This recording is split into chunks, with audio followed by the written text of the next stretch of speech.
രാത്രി ഇറങ്ങേണ്ട സ്റ്റോപ്പിൽ നിർത്തിയില്ലെന്ന പെൺകുട്ടിയുടെ പരാതിയിൽ KSRTC ബസ് ജീവനക്കാരനെതിരെ അന്വേഷണം. KSRTC വിജിലൻസ് ഡയറക്ടർക്ക് മന്ത്രി KB ഗണേഷ് കുമാർ നിർദ്ദേശം നൽകി. ഇന്നലെ രാത്രിയാണ് താമരശ്ശേരിയിൽ പെൺകുട്ടി ആവശ്യപ്പെട്ട സ്റ്റോപ്പിൽ നിർത്താതെ 1/2 കിലോമീറ്റർ മാറി സ്കാനിയ ബസ് നിർത്തിയത്.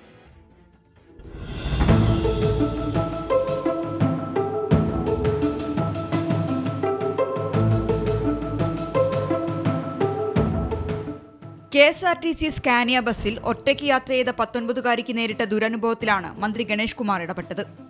ഇന്നലെ രാത്രി ബംഗളൂരുവിൽ നിന്ന് താമരശ്ശേരിയിലേക്ക് ഒറ്റയ്ക്ക് വരികയായിരുന്നു പെൺകുട്ടി.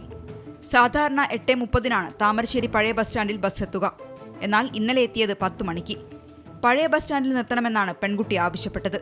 എന്നാൽ ബസ് ഇവിടെ നിർത്താതെ 1/2 കിലോമീറ്റർ മാറി KSRTC ഡിപ്പോയിൽ നിർത്തി. സാധാരണ ഇറങ്ങുന്നത് താമരശ്ശേരി അവിടെ പഴയ സ്റ്റാൻഡിലാണ്.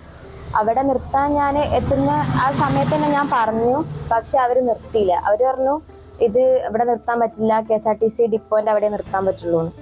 അപ്പൊ അവിടെ എത്തി അച്ഛൻ പിന്നെ അവിടെ നിന്ന് എന്നെ വെയിറ്റ് ചെയ്ത് നിൽക്കണ്ടായിരുന്നു പഴയ സ്റ്റാൻഡിൽ. അപ്പൊ ആ ഡ്രൈവർ പറഞ്ഞത് ഞാൻ കേട്ടിട്ടില്ല, അവള് പറഞ്ഞിട്ടില്ല എന്നൊക്കെയാ പറഞ്ഞത്. രാത്രി സമയങ്ങളിൽ പെൺകുട്ടികൾ ആവശ്യപ്പെടുന്ന സ്റ്റോപ്പിൽ ബസ് നിർത്തണമെന്നാണ് ചട്ടം. ഇത് ലംഘിക്കപ്പെട്ട സാഹചര്യത്തിലാണ് പെൺകുട്ടി പരാതി നൽകിയത്.